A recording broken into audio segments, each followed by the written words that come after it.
안녕하십니까. 문옥섭입니다. 이제 이번 강의는 3단계 핵심 요약 제1, 2장부터 6장까지 강의를 하도록 하겠습니다.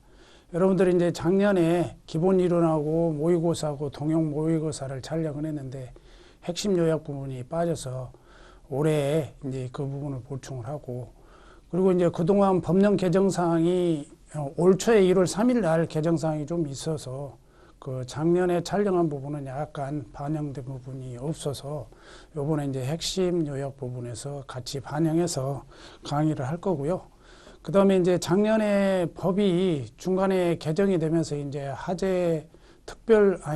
소방 특별조사가 하재 안전조사로 바뀐 부분하고 하재 등급이 좀 바뀐 부분, 그 다음에 벌칙이 좀 개정된 부분도 있습니다. 그래서 그런 부분은 제가 처음에 추록 강의를 참고하셔서 강의를 들으시면 좋을 것 같고, 그 다음에 이제 핵심 요약이라고 해서 사실은 굉장히 엑기스적으로 뽑아서 이렇게 강의를 하는 게 아니고 기본 이론보다 약간 축소지향적으로 강의를 한다, 이렇게 이해하시고 강의를 들으시면 좋을 것 같아요.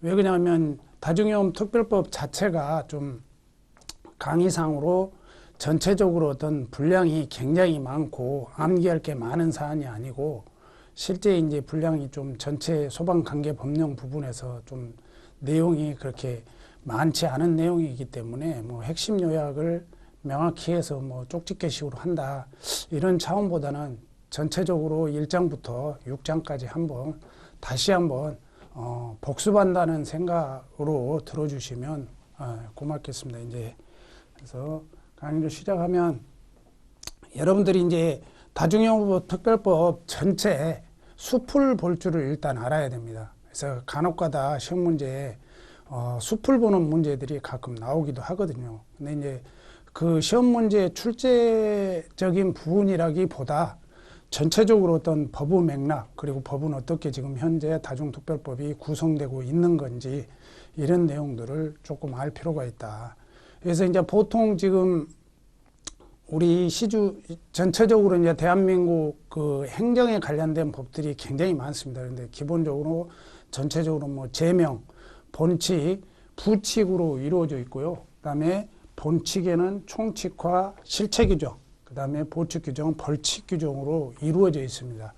그래서 이제 제명의 이제 저희가 그냥 강의할 때는 다중이용업소 안전관리에 관한 특별법을 다중특별법으로 편의상 제가 그렇게 강의를 하도록 하겠습니다. 그래서 제명은 다중특별법이면서 제6장 26조 부칙으로 구성이 되어 있고요.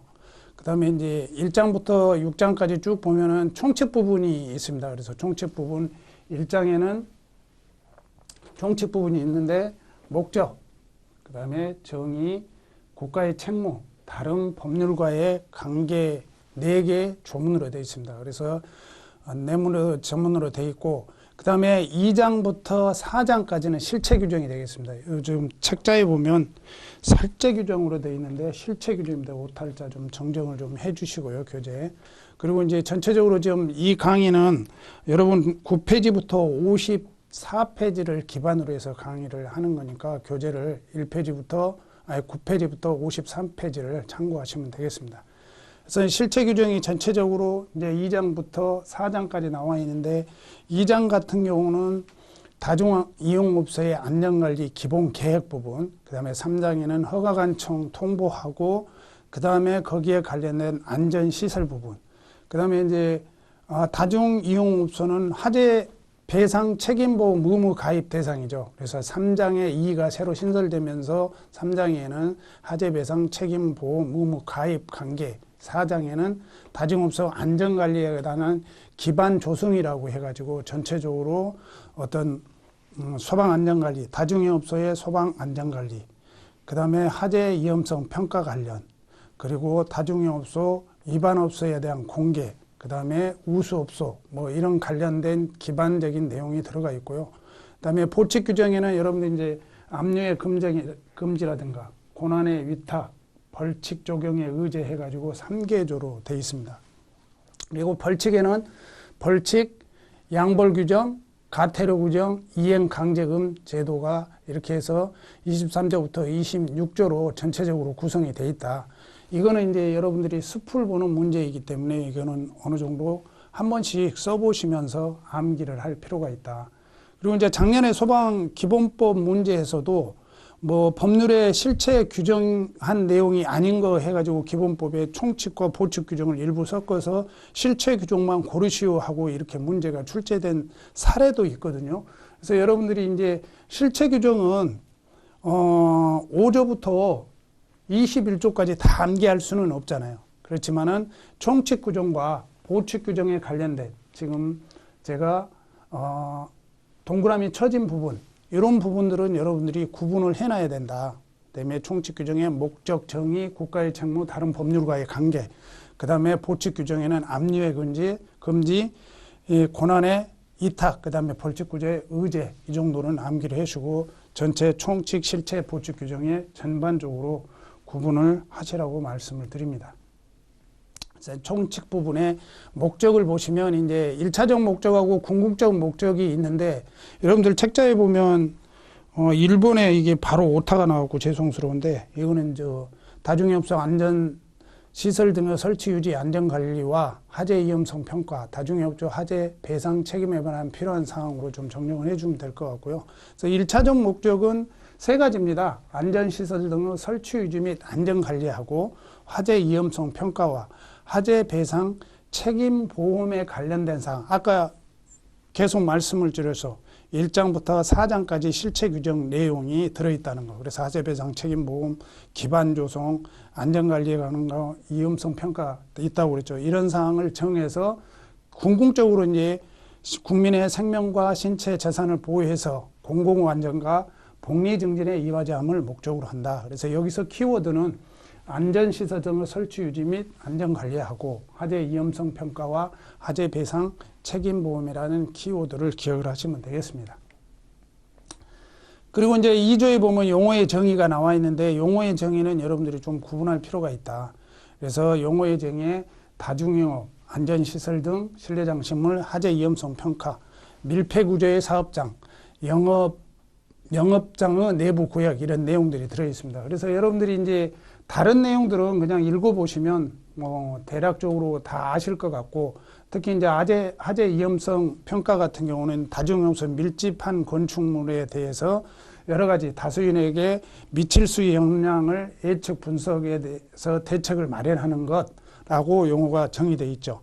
그 다음에 이제 밀폐구조의 영업장도 용어의 정의에 넣어놓은 거는 간이 스프링클러 설비를 적용하기 위해서 밀폐구조의 영업장을 규정을 해갖고 용어 예정을 해놨습니다. 그래서 여러분들이 이제 시험 문제에 자주 출제되는 부분이 다중영업이라는 용어에서 대통령이 정하는 영업이 뭔지, 그 다음에 안전시설 등에서도 소방시설, 비상구, 영업장의 내부 통로, 그 밖의 안전시설로서 대통령으로 정하는 것 이렇게 말씀드려서 대통령으로 정하는 것 이 내용이 굉장히 중요하고 시험 문제에 자주 출제된다. 그 다음에 실내 장식물에도 건축물 내부, 천정, 벽에 설치한 것이라고 그러죠. 여러분들 이제 천정과 벽의 핵심 키워드는 알아야 됩니다. 바닥 또는 벽에 설치한 것으로서 대통령용으로 정하는 것.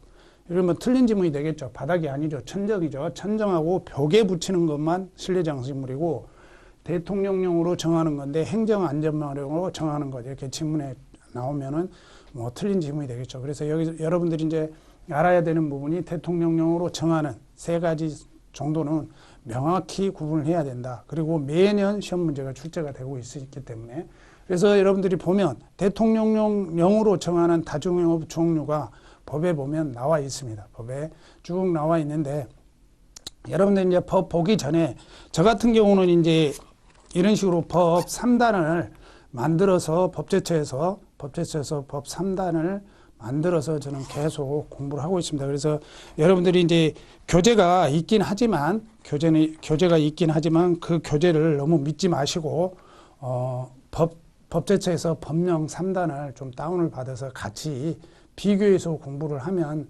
그 지문을 또 읽어볼 수 있기 때문에 요즘에는 이제 시험 문제에 지문들이 많이 출제가 되고 있거든요. 법문 그 자체로. 그렇기 때문에 이 책에는 약간 요약된 부분이 있어서 본문 그대로가 아닌 부분이 있기 때문에 같이 비교해서 공부를 해 주시라고 말씀을 드립니다. 그래서 다중영업에 대한 종류를 전체적으로 보면 음식점 부분이 있습니다. 음식점 부분은 휴게음식점, 일반 음식점, 제과점 영업이 있는데 여기 같은 경우는 면적으로 좀 규정을 하고 있습니다. 그리고 최근 들어 이제 공유 주방 운영업이라고 해가지고 주방을 공동으로 운영하는 세 가지 이 업이 있어요. 그래서 새로 이제 식품위생법에서 나와 있는데 이런 업들에 대해서는 지하층 같은 경우는 66제곱미터 이상, 지상층 경우는 100제곱미터 이상인 경우만 다중영업 범위에 들어간다. 이렇게 이해하시면 되고요. 그 중에 1층에 있는데 그 지상 1층에 있거나 또 건축법상 건축물 대장상 지하층인데도 불구하고 후면에는 지상으로 통하는 출입구가 있는 층이 있는 지하층들도 있죠. 이런 곳에 직접 집하는 층에 있는 것들은 다중영업 범위에서 줘야 된다. 요거는 밑에 있는 게임 제공업이나 인터넷 컴퓨터 게임 제공업, 일명 말하는 PC방까지도 마찬가지로 지상 1층이라든가 지상과 직접 접하는 층에 있는 것에 대한 것들은 다중영업 범위에 해당되지 않는다. 이 죄의 기준은 여러분들이 좀 알고 있을 필요가 있다. 그리고 게임 제공업이나 여러분들 일명 말하는 PC방이나 복합 유통 게임 제공업은 면적 기준, 층별 기준 구분이 없습니다. 구분 없이 다중영업 범위에 해당됩니다.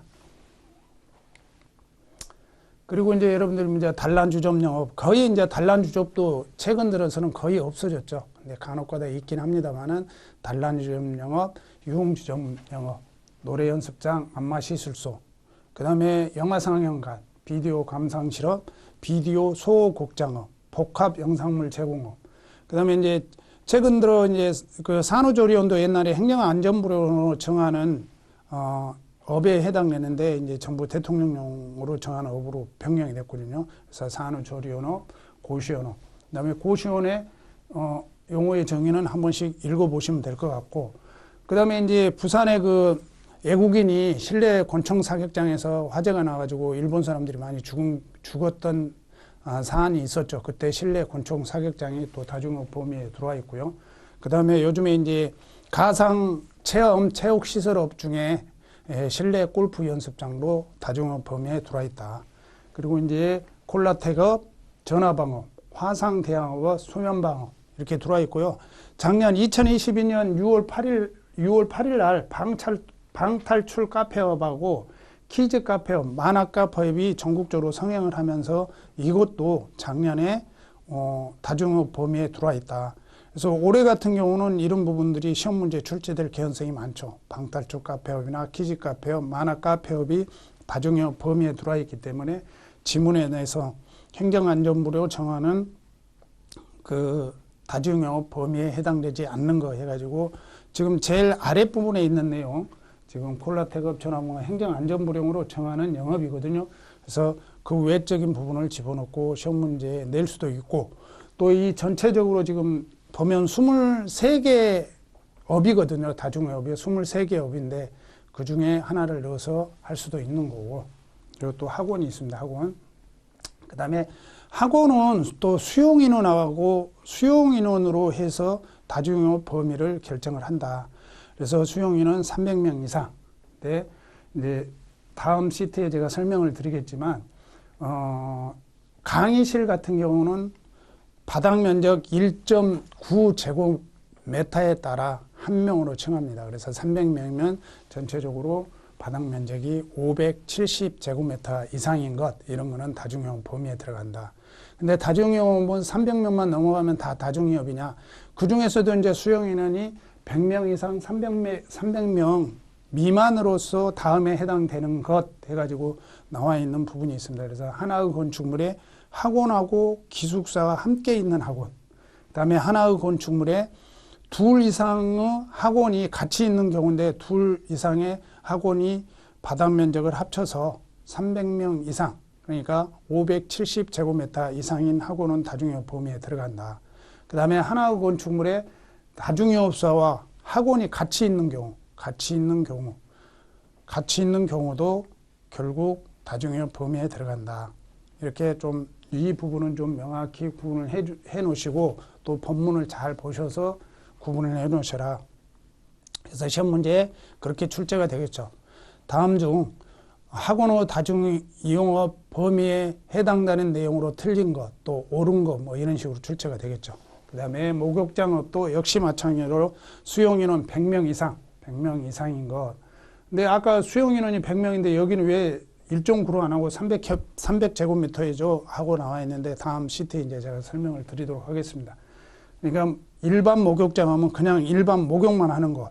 목욕하고 나면 우리 찜질방 가죠. 찜질방은 수영인하고 관계없이 모두 다중이용 범위에 들어간다. 이렇게 이해하시면 되겠습니다. 그래서 이제 전체적으로 아까 그 표들을 정리하려면 수용인에 따라 다중영업에 해당되는 것 아까 말씀드렸죠. 학원하고 목욕장업이죠. 그 다음에 면적 또는 층별에 따라 다중영업 범위에 해당되는 것 했죠. 그거는 휴일제였고 휴게음식점, 제과점영업, 일반 음식점은 지하층 같은 경우는 66제곱미터 이하, 일반 음식점 같은 지상층 같은 경우는 100제곱미터 이상인 경우에 다중영업 범위에 들어간다고 그랬죠. 그래서 세 가지. 그 다음에 지상 1층과 지명과 직접 점하는 층이 있는 경우에 적용 제외 대상이 있었죠. 그거는 아까 얘기했지, 휴게음식점, 제과점영, 일반 음식점, 그 다음에 거기에 게임 제공하고 일반적으로 우리가 말하는 PC방, 인터넷, 컴퓨터, 게임, 시설 제공은 지상 1층과 지명과 직접 정하는 게 제외되는 대상이 된다. 그 다음에 나머지는 뭐 수용인원이나 면적이나 층별 기준 없이 다중이용업 그 업의 허가 관청에서 허가한 대상은 무조건 우리 다중이용업 범위에 들어간다. 이렇게 이해하시고 기준을 정리하시기 바랍니다. 그래서 이제 소방시설법, 우리가 이제 그 소방시설법이 작년에 12월 1일부터 시행이 되고 있죠. 이게 소방시설 설치 및 관리에 관한 법률로 새로 제정이 됐죠. 그래서 그 법에 나와 있는 수용인원 산정 방법에 보면 이제 숙박시설이 있는 특정 대상물은 당연히 침대가 있거나 침대가 없는 것이 있죠. 그래서 숙박시설에 있는 경우는 종사원의 침대 수, 그 다음에 없는 거는 종사원 수의 바닥 면적 합계 3으로 나눈 수, 이걸 수용인원으로 상정하고, 아까 얘기했죠. 숙박습세로에 없는 특정 소방 대상물에 강의실 같은 경우는 바닥 면적 1.9로 한다. 교무실, 상담실, 실습실, 휴게실 같은 경우는 대부분 학원이라든가 또 유치원이라든가 학교라든가 이런 게 해당이 되겠죠. 그래서 그런 교무실, 상담실, 실습실, 휴게실 같은 경우는 바닥 면적 1.9로 수용인원을 산정한다. 그 다음에 강당, 문화집회, 운동시설, 종교시설 이런 것 같은 바닥 면적의 합계를 4.6으로 나눠줍니다. 4.6으로 나눠서 수용인을 하고, 그 다음에 관람석이 있는 경우가 있고 관람석이 없는 경우도 있을 거고, 또 교회 같은 경우는 긴 의자로 돼 있는 데도 많죠. 그런 경우 수용인원을 어떻게 산정할 건가 시설법에 규정하고 있다. 관람석이 있는 경우 같은 경우는 의자 수를 하면 수용인원이 되겠고, 그 다음에 교회같이 이제 긴 의자, 종교시설인 교회 같은 긴 의자로 돼 있는 경우는 정면 넓이 길이에다가 0.45 사람의 그 신체 사이즈 보면 엉덩이 사이즈 있죠. 그 엉덩이 사이즈를 생각하시면 될 것 같아요. 0.45로 나누면 전체적으로 수용인원이 산정되고, 아까 이제 목욕장업은 3으로 나눈다고 그랬죠. 그래서 목욕장업은 그 밖에 특정 소방 대상물에 해당이 되기 때문에 바닥 면적 합계에 나누기 3으로 한다. 이렇게 이해하시면 될 것 같고, 아까 이제 수용인원으로 산정하는 기준을 이해할 수 있으시겠죠. 그리고 이제 행정안전무력을 정하는 영업이 이제 전체적으로 쭉 나와 있는데, 작년 2002년 6월 8일 날 방탈출 카페업, 키즈 카페업, 만화 카페업이 새로 들어섰는데, 키즈 카페업도 어느 것이 키즈 카페업인가에 대한 본문으로 나와 있습니다. 실내 공간에다 어린이에게 놀이를 제공하는 영업, 그 다음에 실내 어린이 놀이시설을 갖춘 영업, 그리고 이제 대형 뭐 감자탕 집이라든가 보면 이제 한쪽 구석에 어린이 놀이시설을 해놨죠. 이런 부분들도 이제 일정 범위 내에서는 키즈 카페업에 해당이 된다. 그다음에 만화 카페업 이런 것들 규정된 내용은 전체적인 업종의 내용도 이해를 해야 되지만 구체적으로 들어가서 키즈 카페업이나 만화 카페업에 대한 어떤 것이 해당되는 것에 대해서 좀 암기할 필요가 있고, 저 같은 경우는 이제 잘 암기가 안 돼서 키즈 카페, 우리가 이제 소방관이잖아요. 그래서 키즈 카페 진압에 방수 만전을 기할 것 되고, 사치라면 콜 하죠. 콜. 사치를 우리가 콜로 생각을 하시면, 그래서 키즈 카페, 방수 만전이라 방찰투 카페, 그 다음에 수면방업, 그 다음에 만화방업, 만화 카페업, 그 다음에 전화방업, 화상대화방업, 콜라텍업, 이런 식으로 암기를 해 놓으시면 될 것 같습니다. 그리고 이제 아까 얘기했잖아요. 안전시설 등이라고 하면은, 대통령령으로 정하는 것이라고 그랬죠. 그래서 안전시설 등이 소방시설과 비상구와 영업장 내부 통로, 그 밖 그 소방시설로서 대통령령으로 정한 거라고 했죠. 그래서 세부적으로 이렇게 나와 있습니다. 그래서 여러분들이 이제 시설법에 보면 소방시설이 있었죠. 소방시설에는 소경, 피경, 뭐 소로 이제 암기를 하는데, 소화설비, 경보설비, 피난설비가 있고, 소화용수설비, 소방활동상 설비가 있죠. 근데 우리 다중이용법, 다중특별법의 안전시설 등에는 소방용수설비하고 소방활동상 설비는 아예 없습니다. 그래서 이제 세 가지만 있다는 것 좀 참고적으로 지문에 이렇게 연계해서 낼 수 있는 부분이니까 그것도 아셔야 되고, 그러면 이제 소화설비에는 뭐가 있냐? 소화기 또는 자동악순환 소화기가 있고, 간이 스프링클러 설비가 있다. 그리고 경보설비에는 각 실마다 구획된 실마다 이런 발신기 세트 들어가죠. 그래서 비상벨 설비, 자동화재 탐지 설비, 그 다음에 가스를 쏘는 설비에 대해서는 가스 누설 경보기, 이런 전기화재 경보기 하면 틀린 지문이 되겠죠. 그렇죠? 그런 부분 아니면 뭐 비상 방수 설비, 경보 설비의 시설법에는 해당이 되지만 이 법에서는 지금 규정한 내용이 아니죠. 그 다음에 피난 설비, 피난 설비도 이제 피난 기구 부분에 여러분들이 이제 나올 개연성이 있어요. 그래서 저 같은 경우는 미피, 구완, 그 다음에 다승 이렇게 암기를 했거든요. 그래서 미피, 기완, 미피, 구완, 다승 해갖고 다수인 피난 장비, 승강식 피난기 여기까지 오고, 그 다음에 이제 피난 유선수는 당연히 여러분들 알 거고, 그 다음에 구획된 실마다 유도등, 유도표지, 비상조명등을 1개 이상 설치를 해야 된다고 규정하고 있죠. 그럼 비상조명등, 그 다음에 휴대용 비상조명등. 이런 게 피난설비에 해당되고, 그 다음에 다중영업소는 꼭 비상구가 있어야 되고, 그 다음에 영업장 내부 통로 기준이었고, 그러고 이제 그 밖 그 시설로 해갖고 영상음향 차단장치, 영루창 이렇게 암기를 하셔라. 이런 세 가지는 좀 나올 수가 있겠죠. 대통령이 정하는 안전시설들 중에서 그 밖 그 시설에 해당되는 것을 모두 고르시오. 그 밖 그 시설이 아닌 거 뭐 이런 식으로 시험 문제 출제가 되겠죠. 좀 명확히 구분을 해 주시고, 그 다음에 실내 장식물 부분에 대통령 건축물의 바닥이 아닙니까? 천정 또는 벽에 설치한 것으로서 대통령령으로 정하는 거 해서 4가지가 나와 있죠. 종이류, 합성수지류, 섬유류를 주요 원료로 한 물품, 그 다음에 합판, 목재. 그러면 이제 종이류 같은 경우는 이제 벽지 같은 게 해당이 되겠죠. 그 다음에 합판, 목재, 그 다음에 간이 칸막이. 간이 칸막이는 이동식도 간이 칸막이에 해당됩니다. 그래서 간이 칸막이의 용어의 정의도 좀 알 필요가 있고, 그 다음에 흡음재, 방음재가 있는데 흡음용 커튼이나 방음용 커튼도 포함한다. 이렇게 이해하시면 되고, 또 종이류에는 무조건 뭐 벽지 같은 게 무조건 다 해당이 되느냐? 두께 2mm 이상만 해당이 된다는 거, 이렇게 해서 구분해서 대통령이 정하는 실내 장식물에 대해서 암기를 해 놓으시기 바랍니다. 그 다음에 이제 그 중에서도 이제 실내 장식물이 제외되는 게 있습니다. 그냥 가구류하고, 여러분들이 이제 천정하고 천정하고 벽 사이에 기역자로 꺾어진 부분에 반자돌림대를 대고 있죠. 아파트 같은 데 보면 그 10cm 이하의 반자돌림대는 실내 장식물에 제외되고, 그다음에 건축법에 보면 내부 마감 재료가 있습니다. 그러면 내부 마감 재료도 제외한다는 거, 이 기준도 여러분들 시험 문제 자주 출제되니까 기억해 놓으시면 될 것 같고, 그다음에 밀폐 구조의 영업장은 아까 얘기했죠. 간이 스프링클러를 적용하기 위한 용어의 정의라고 말씀을 했죠. 그래서 무창층 요건. 그래서 작년에 무창층 요건에 가로놓기에 바닥 면적 30분의 1 이하 이거 넣는 게 나왔었죠.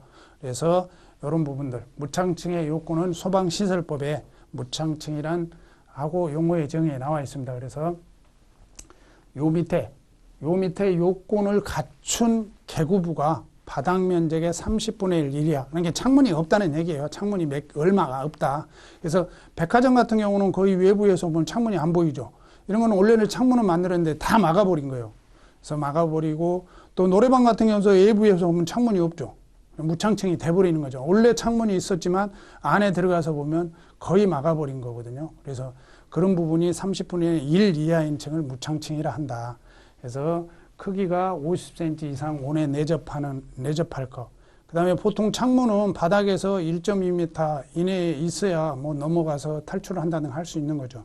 그리고 도로와 차량이 진입할 수 있는 빈터에 향해야 되고, 그 다음에 장애물이 설치하지 않아야 되고, 내부 외부에서 쉽게 부수게 열 수 있을 수 있는 이런 문들을 기본적으로 모든 건축물에는 설치를 해서 소방관이 진입을 한다, 통풍을 위한다, 채광을 위해서 쓰고 있는데 그거를 줄여버려서 30분의 1 이하로 만들어버린 것들을 무창층이다. 이렇게 이해하시면 되겠습니다. 그리고 이제 총칙에 3조의 법 3조에 국가의 책무가 있죠. 국가는 시책을 마련해야 되고 다중이용업자는 시책에 협조를 해야 되고 그리고 다중이용업자는 그 이용자에 대해서 보호하기 위해서 노력을 해야 된다. 이렇게 하고 규정하고 있습니다. 그리고 이제 다른 법률 관계에 있는데 모든 법에 우선해서 다중특별법은 특별법 우선의 원칙에서는 모든 법에 우선하고 그 다음에 이제 하법법이 있죠. 하법법. 화재로 인한 재보상의 보험에 관한 법률로서 특수공물은 그 신체특악보 보험을 들게 돼 있거든요. 그것에 대해서 의무 가입한 대상에 대해서는 우리 다중특별법 화재배상 책임보험 의무 가입 대상에서 제외한다. 이런 기준이 되겠습니다. 그래서 화재배상 책임과 관련돼서는 민법의 규정을 민법에 따른다, 준용한다. 그래서 상법이 아닙니다. 민법입니다. 이건 좀 정리를 해주시면 되겠고, 그 다음에 하법법에서 이제 그 지금 다중이용업소 있잖아요. 전체적으로 이 밑에 1번 항목에 하면 2,000제곱미터 이상인 건축물하고 실내 사격장 같은 경우는 신체 손해배상 특약부 화재보험 의무 가입 대상입니다. 그런데 이런 대상은 이미 의무 가입 대상이 돼 있기 때문에 우리 특별법에 또 책임보험 가입하고 이중 가입이 되는 부분이잖아요. 그래서 그 부분을 간주하는 거죠. 그래서 제외한다 이렇게 이해하시면 되겠고요. 그래서 이제 정리를 해보면 최근 2022년 6월 8일 시행 신종 다중이용업은 아까 말씀했죠. 방탈출, 키즈, 만화카페요. 그 다음에 안전시설 등 구분해서 소방시설, 비상구, 내부 통로, 그 밖의 것인데 소방시설에는 소화활동상 설비나 소방용수 설비는 없다고 그랬죠. 소화설비, 경보설비, 피난설비가 있고 그 다음에 그 밖의 것, 영루차, 여우시라고 그랬죠. 영상음향 차단장치, 누전 차단기, 창문, 안전시설 구방의 그 밖의 것, 이거 좀 애안하시라고 그러고 그다음에 학원의 다중이용업 기준도 여러분들이 수용인원에 따라 300, 학원과 기숙사가 같이 있는 경우, 학원과 학원이 있는 경우, 학원과 다중이용업이 있는 경우, 거기는 이제 기준 자체가 전제 조건이 100명 이상, 300명 미만 수용인원. 그 다음에 실내 장식물은 이런 게 있다. 정유류, 합성수지로 섬유류를 주얼려 하는 물품, 합판, 목재, 간이, 칸막이, 흡음재, 방음재가 있다. 그 다음에 실내 장식물에서 제외되는 부분은 가구류, 넓이 10cm 반다 돌림대, 내부 마감재래, 건축법상 내부 마감재래는 해당이 없다. 이렇게 이해하시면 될 것 같고요. 그 다음에 2장에 이제 다중이용업 안전관리에 관한 기본 계획이 있습니다. 기본 계획. 기본 계획은 이제 국가가 아니라 소방청장이 안전관리 기본 계획, 연도별 계획, 그 다음에 소방본부장이 집행 계획을 수립하게 법문에 규정하고 되어 있습니다. 그래서 다중이용업에 대한 어떤 대책을 마련하는 법문이라고 보시면 되겠어요. 그래서 수립권자, 기본 계획과 연도별 기본 계획 수립권자는 소방청장이 되겠고 집행계획은 기본계획과 연도별의 기초에서 집행계획을 수립하겠죠. 그래서 소방본부장입니다. 여기서 보면 소방본부장이지 소방서장이 아닙니다. 이런 부분들이 이제 지문에 같이 나올 수도 있고 그 다음에 수립지구는 기본계획은 5년에 한 번씩 소방청장이 수립을 하고 연도별 계획과 집행계획은 매년 수립을 해야 되고, 그 다음에 수립 시기는 연도별 집행계획은 전년도 12월 31일까지, 집행계획도 역시 마찬가지고, 문구는 다르지만, 본문에 다르지만 사실은 내용은 같은 내용이 되었습니다. 그 다음에 이제 수립 지침을 작성을 해야 되는데, 수립 지침 작성 절차는 기본계획을 수립하기 전에는 각 중앙행정기관이라든가 이런 것과 협의를 해서 수립 지침을 만들어야 되겠죠. 그래서 관계 중앙행정기관의 장과 협의를 거친 다음에 수립 지침을 작성해서 통보를 하면 계획 수립을 하겠죠. 각자 각 부처마다. 그러면 이제 취합해서 소방청장이 기본계획을 수립을 하겠죠. 그래서 수립 절차도 또 중요합니다. 여기서 수립을 하면 국무총리한테 보고하고, 그 다음에 관계 중앙행정기관의 장과 시도지사에게 통보를 합니다. 소방본부장에게 통보를 하는 게 아닙니다. 시도지사에게 통보하고 간부에 공고를 한다. 그 다음에 기본계획을 수립을 할 때는 여러 가지 이제 부처가 다르잖아요. 다중이용업소 허가관청이 다 다르기 때문에 그 관계 중앙행정기관에게 현황이라든가 이런 거를 받아야 될 거 아니에요. 이 받을 때는 관계중앙자 시도지사에게 이 관련 자료를 요청할 수 있던 권한이 주어져 있습니다.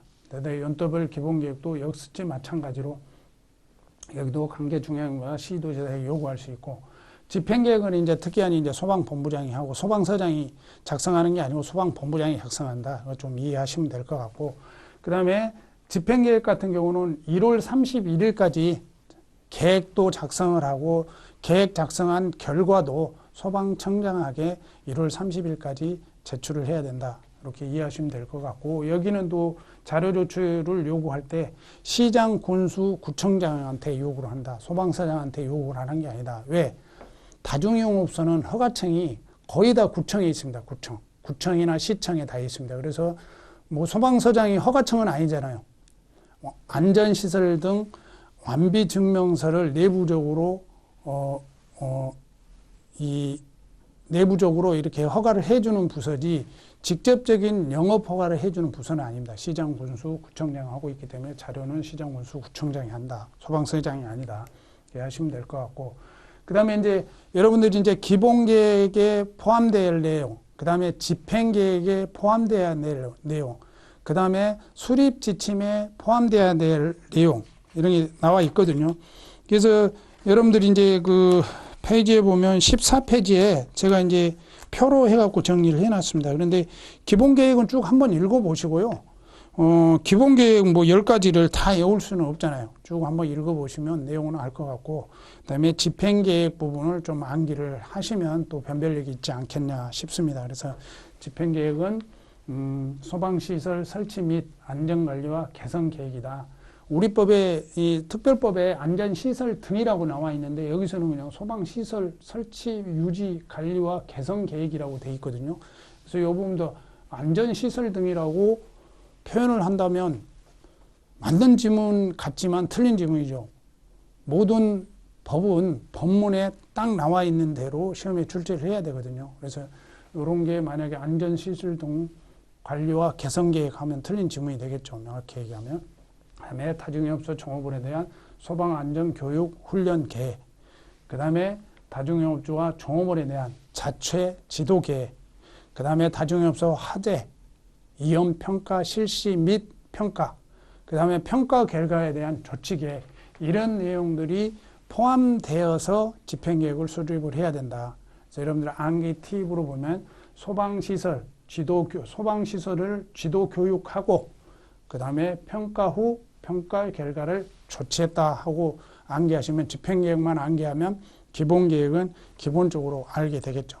그래서 14페이지에 보면 또 저 중앙에 기본계획 수립 지침이 나와 있죠. 포함되어야 할 내용 해가지고 나와 있습니다. 그래서 화재 등 재난 발생 경감 대책, 화재 등 재난 발생을 줄이기 위한 중장기 대책. 이거는 누가 세워야 될까요? 중앙행정기관인 부처에서 세워서 기본계획 수립 지침에 올려줘야 되겠죠. 그러면 소방청장이 거기에 대한 대책을 마련해서 시대를 하겠죠.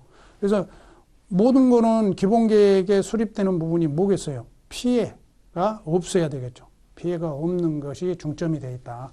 그래서 이 부분도 여러분들이 기본고역 수립 지침에 해당되지 않는 내용은 하고 이렇게 시험 문제 출제될 수 있잖아요. 이런 부분들도 명확히 구분을 하되 기본계획, 기본계획 수립 지침, 집행계획에 포함될 내용을 좀 명확히 구분한데 집행계획만 암기하면 대충 변별력이 있지 않겠냐 하는 생각이 듭니다. 그래서 다중이업소 안전관리 계획의 종류에는 뭐가 있다고 그랬죠? 기본계획, 연도부 계획, 집행계획이 있다. 수립지침은 5년이고 매년 해야 된다. 이렇게 수립권자는 기본계획, 연도부 계획은 소방청장, 집행계획은 소방본부장이다. 그 다음에 집행계획에 포함될 내용은 소방시설 관리 유지에 대한 계획, 다중이업주와 종업원에 대한 자체 지도 및 교육 훈련 계획, 그 다음에 화재 위험성 평가의 실시 및 평가 및 실시, 그 다음에 평가 결과에 대한 조치 계획 이런 게 포함되어야 된다고 그랬죠. 그래서 하시고 그 다음에 수립 시기는 해당 연도 12월 31일까지 연도별 계획과 집행계획을 수립을 해야 된다. 수립 시기는. 그 다음에 결과 제출 부분은 집행계획 같은 경우는 1월 31일까지 소방청장에게 보고해야 된다. 이런 내용들 전체적으로 이렇게 1장, 2장은 이렇게 암기를 하고 또 준비를 하시면 크게 문제 없을 것 같고, 그 다음에 항상 아까 말씀드린 중간중간에 제기했지만 법령 3단을 이제 간추려서 같이 비교하면서 꼭 공부를 하시기를 당부드립니다. 이상으로 핵심 요약 1장, 2장을 마치도록 하겠습니다. 고맙습니다.